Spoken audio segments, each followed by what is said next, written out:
Welcome to yet another episode of Behen Code with me, Filoni Kanani, your chief Behen. Generally तो आप मुझे green करता देखते ही है, बट आज I am literally grinning from year two year because हमारी जो गेस्ट है वो है ही कुछ ऐसी. अगर आप उनको देखेंगे तो आप अपनी नजरें नहीं हटा पाएंगे.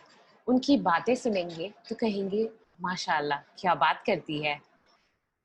She's smart, she's sassy, she's stunning. And what I love about her is that she believes in fixing and repairing things when broken, not replacing them. Her love for details is also mashallah. Women who detail are dangerous. Ladies and gentlemen, please welcome the OG diva, the woman of substance, TV host and actor, Minnie Mathur.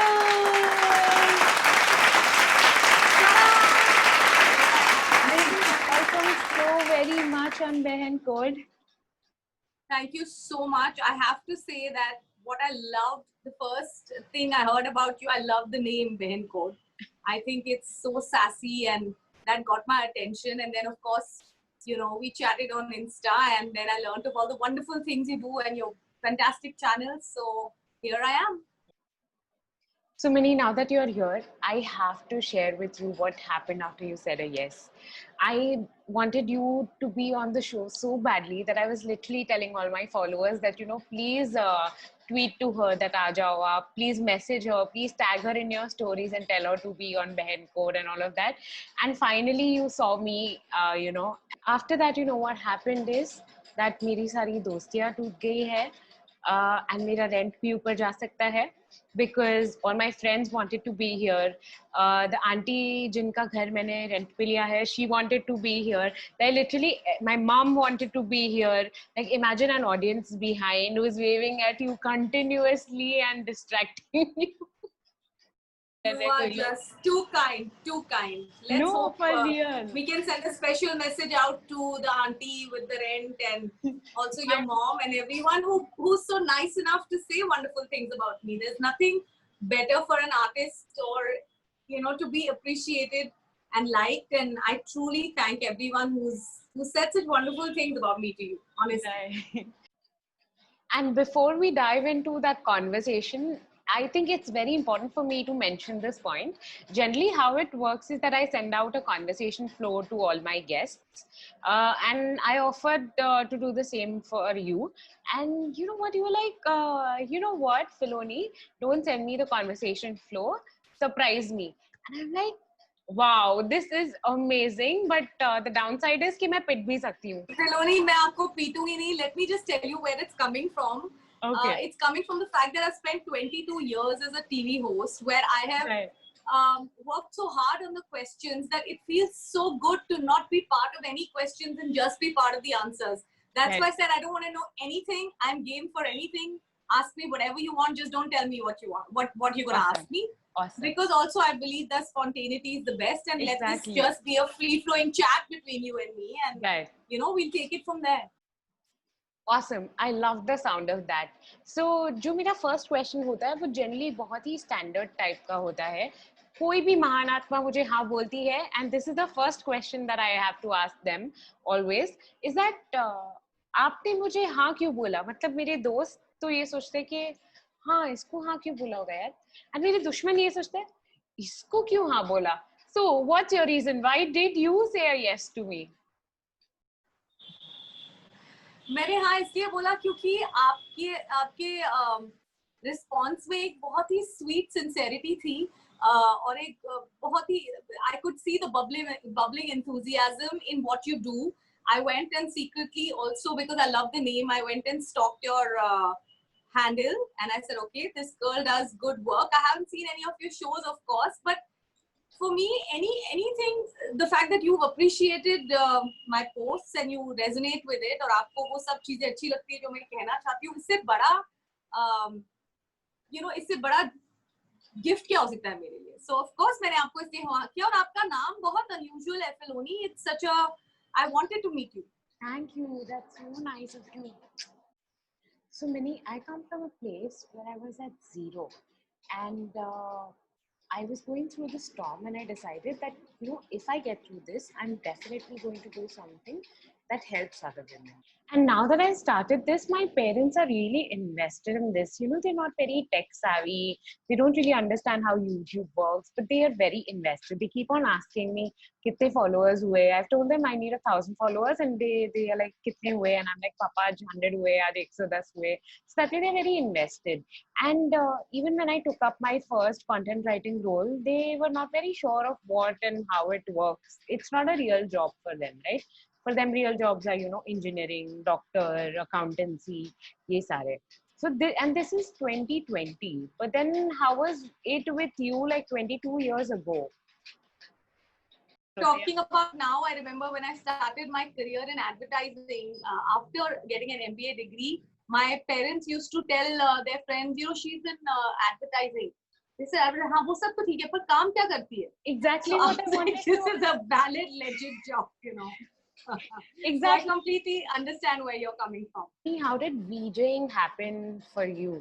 Like, from doing this MBA to this advertising job and then to Indian Idol. Like, how did it happen? And what was your parents' reaction in all of this? Like, I can imagine my parents being so puzzled today in 2020. So, how was it 22 years ago for you and your parents? And especially because I come from Delhi and I don't belong to a family of anyone who's been remotely connected with the media. They're all, professionals, and my father's chartered accountant, my brother's chartered accountant. We've all come from a family which is very sort of academic and professional, corporate. So for me, actually, I started out wanting to study medicine. So, even the advertising was not part of the whole thing. But somewhere along the line, I got convinced that I have too many more interests, and medicine may take me in a uni direction. So I said, "Chalo, theek hai, I will study my next love, which was English literature." So I went to Lady Shri Ram College and I got a degree in English. And after which it was, I was also deeply interested in management, and I'm that sort of person. So I said, okay, business management in those days was the thing. MBA ho gaye, so you've got everything. And I've always wanted a career, so I thought that would kind of open up the doors. So I picked, doing an MBA in marketing, after which I joined, Hindustan Thompson Associates, which is now J. Walter Thompson, as, in advertising. And in 2 years, it was a very interesting incident, which I think I've spoken about many times, but in case your viewers haven't heard it.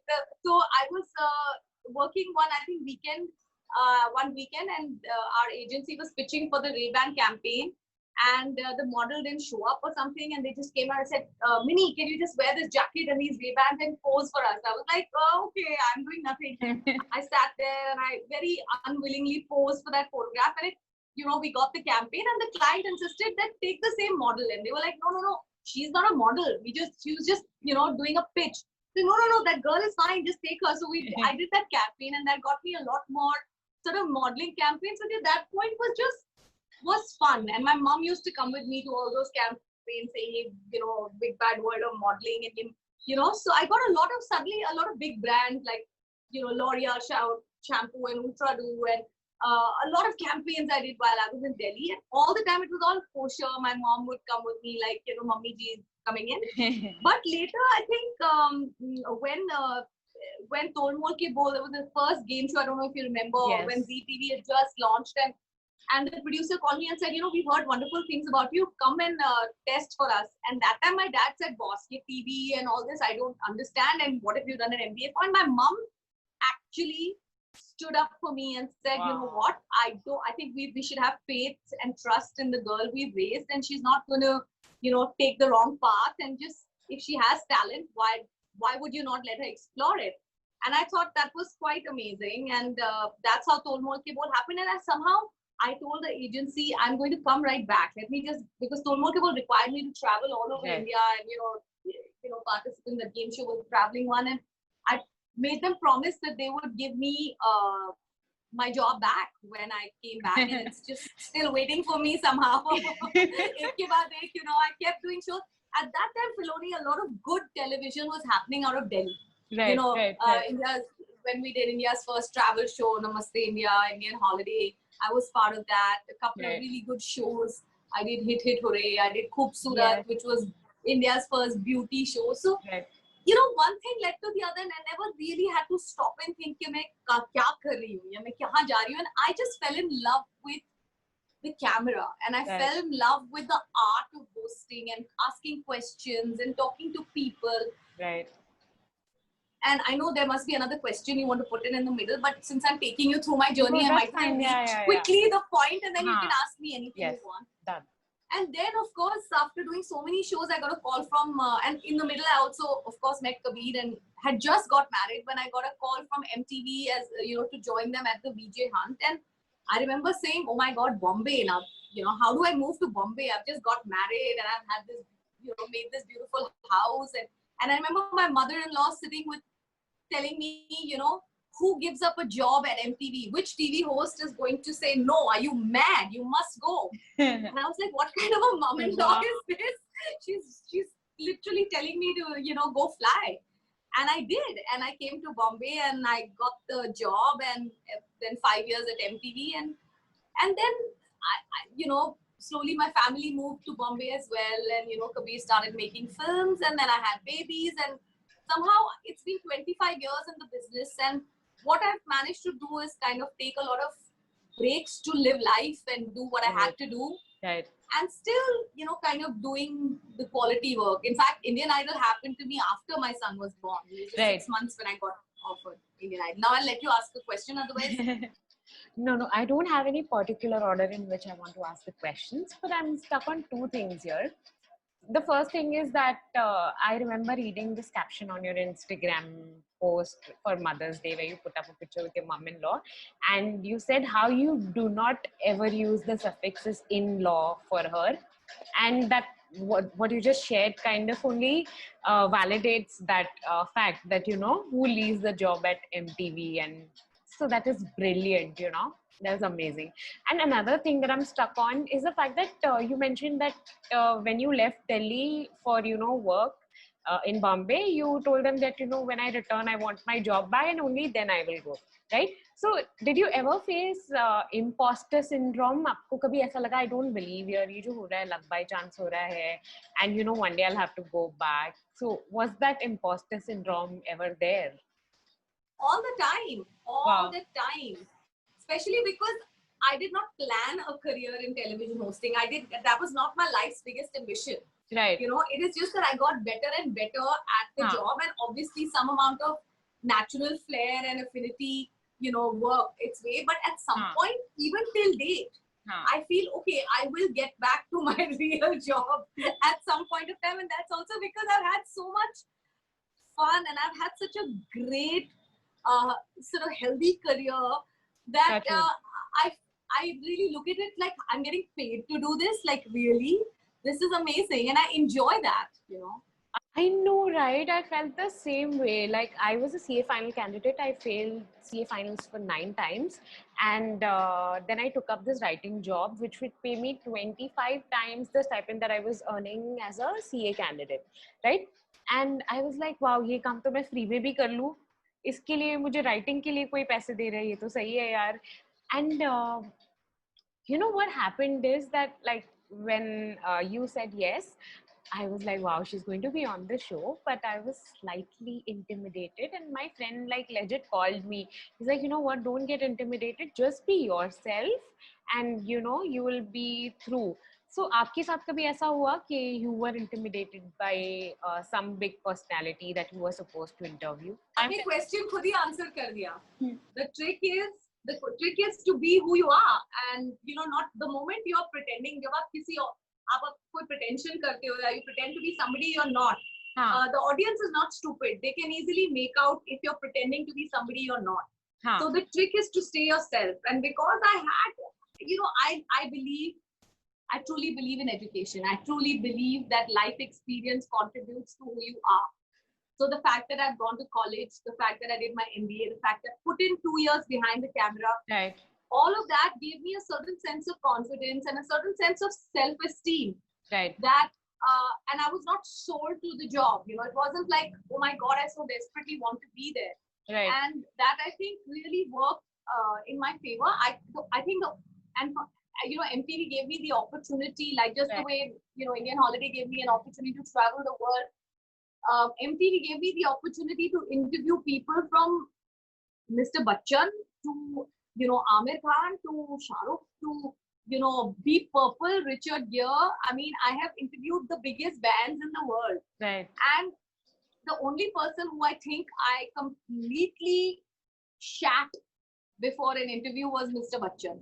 I think he just has that quality, and he was, let me tell you, very, very nice. And I think he was very empathetic to the fact that there was this young DJ sitting in front of him trying to, but he made me so comfortable. But the point is, I couldn't sleep 2 nights before I knew that I had to interview him.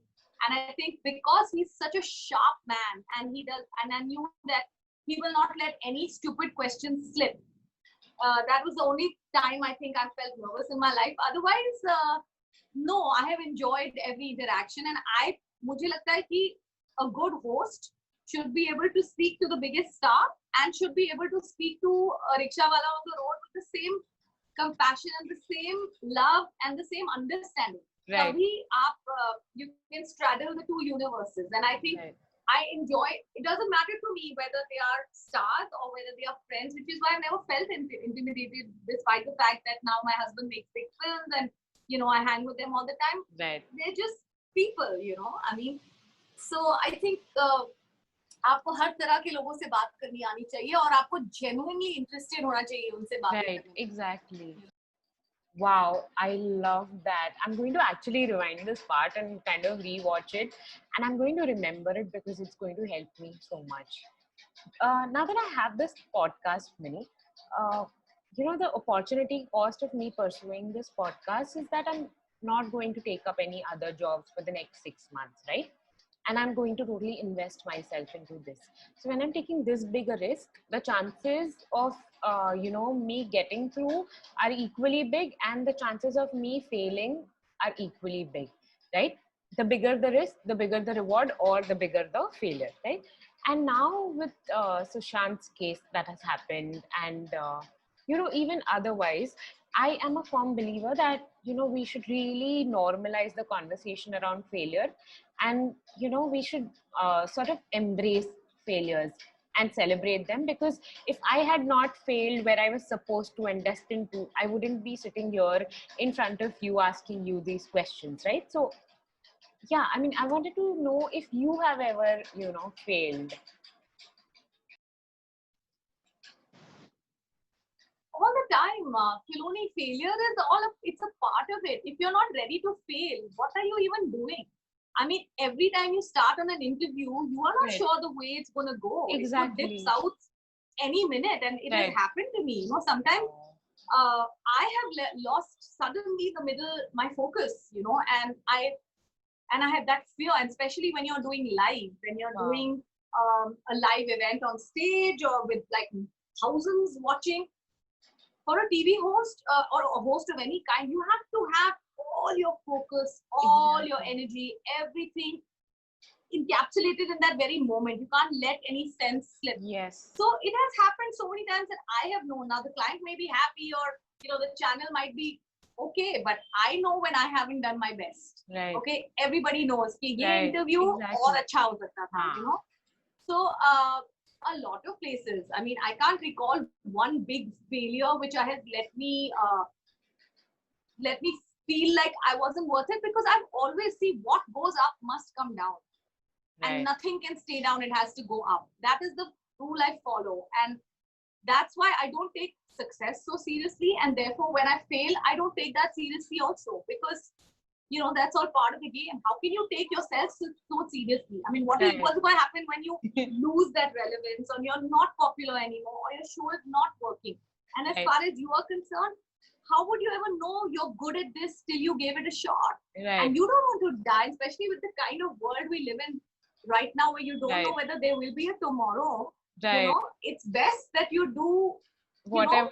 Chance तो लेना चाहिए ना हर चीज के लिए, वरना आपको पता कैसे चला कि आपका क्या chances थे? Right. Very So, for true. example, let me tell you a very interesting thing that my friend Cyrus Saukar, who's also a DJ, told me. This was when Mind the Malhotras was offered to me.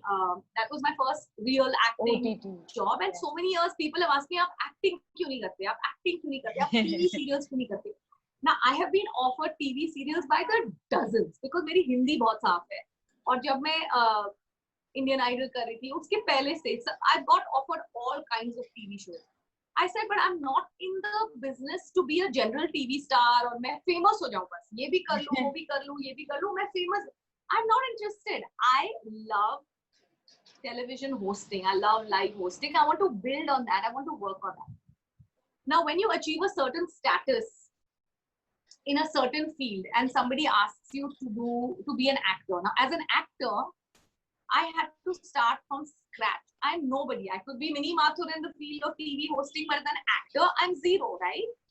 And Cyrus told me a very important thing. He said, Mini, you have to start thinking from scratch, from zero. You are nothing. Now you build up. आपको zero से नीचे तो कोई गिरा नहीं सकता. Exactly. Right? So you'll only go up. And I literally took that to heart and I said, okay, I'm going to think that I'm here to learn. And there is no sort of time limit to stop learning. Right. You know, and I did it, and I ended up enjoying it so much, and the show did so well, and I love the fact that I learned to do something new, even at such a late stage in my career, or such an established phase of my career. I decided to take a risk, and I think it was worth it. Right. We loved you in Mind the Malhotras, and it was one of my questions towards the end. So I'm going to let it come back stay to it. there. Let's not spoil your order. No, that's fine. So no, I'm actually not going in any particular order. But now that you mentioned what Cyrus told you, that start from zero, it is so true. Reputation is such a burden to carry. But when you drop it at the door, and when you start at zero again, it becomes easier. Wow. You have nothing to lose. Wow, that is such good advice from Cyrus. That is brilliant. Minnie, I wanted to understand what has been your darkest phase in life. Like, they say there is, it's the darkest before dawn. And we've seen your dawn. It's amazing. But we do not know about your dark. So tell us about that. Thank you, Filoni. But aisa nahi hai that, I have never let my darkest hours define my dawns. I've never let them define my self-esteem or where I'm going. Of course, I've had dark moments. See, I've also laid a lot of emphasis and sacrificed a lot of professional advancement because I wanted to have babies. I wanted to have my kids. I wanted to be travel. I wanted to travel. I wanted to keep a beautiful house. I didn't just want to non-stop work. Right. In the process, I have let go of some very good opportunities, which others have taken, and it's done very well for them. But these were conscious choices I made. But every time you make a conscious choice like this in favor of something else, and it works out so well for someone else, you do tend to feel, "Arey, now see, because I'm raising a family, I have given up." But that's not the point. Today, I'm having the last laugh because I felt I did things when I wanted them to without fearing that it will interfere with my professional success. See, professional success cannot define your life. It's just a part of your life. Your life has to be more than that. Right. So you have to focus on every aspect without letting each one drive you, because when you're low, the other factors come and hold you up. So when I felt, of course I felt this, a lot of times you feel you've lost your relevance. Suddenly, television bahus were doing big ticket reality shows, and I was like, gosh, they can't even read the prompter and they can't even say a line without a script. This is pathetic. But that was the flavor of television at that point. When I decided enough is enough, after Indian Idol 6, I couldn't bear being on TV. Because I said, I can't, I've done all this and I've done it at its peak. Why would I do it for money? Because I've done it. I've been there. So, of course, there'll be points where I've questioned my professional choices, my personal choices. I have been through a spot of personal depression, which I now identify must have been depression. But at that point, and I have never spoken about it. I don't know why I'm kind of out with it right now. It's probably because a lot of women watch your podcast, and I want them to know that everyone goes through lows. But at that point, I didn't realize that, you know, I didn't want to get dependent on the mere thought of being dependent on medication for life was so scary for me that Right. I completely started, and my family was so supportive, and you know, everybody, they knew that this is not her. Nobody knew what it was, because you know, gaflat mein aap chalte ja rahe hain, Right. I'm not feeling good, I'm feeling low Right. today. This happens to the best of us, and it happens to you when you don't have to be down in the dumps professionally or personally. It could happen to you when everything is fantastic. Right. Very true. It doesn't have to be led by a situation. You just feel not good about yourself, and I'm sure it happens to everyone. It You does. just need to know that it's a cyclical thing, it's a cycle, it will get better. Right. And you have to will yourself to come out of the hole, and I did. And now I realize I probably didn't pay that kind of attention, but maybe, you know, if I'd spoken to a therapist, I would have gotten out of it sooner, you know. But I felt strong that I got myself out of it, and you know, I'm back on track. And I think the Right. most important thing is to just live a good life and Yes. have people who protect you, who look after you, who you will get invested in, all of that. Some days there's no one else who loves me like you used to. Some days I'm not myself, there's no one I can turn to.